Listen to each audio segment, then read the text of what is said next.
อันนี้เดี๋ยวจะใส่อ่อนเดี๋ยวได้ก็เงินเข้าไปน้ำร้อนมือตามเรื่องสบายดีบ่น้อน้องเยาวสาวบ้านเมืองใหม่สบายดีพ่อแม่พี่น้องมื้อนี้มากินชิ้นสดเด้อนี่แดง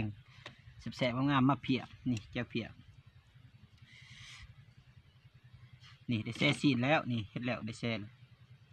ซีน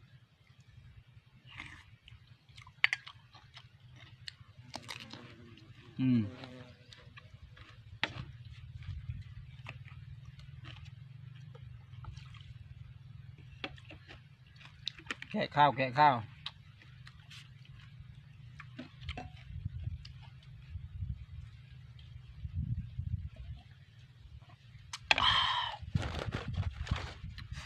มือบ้านนี้เขาขางัวพี่น้อง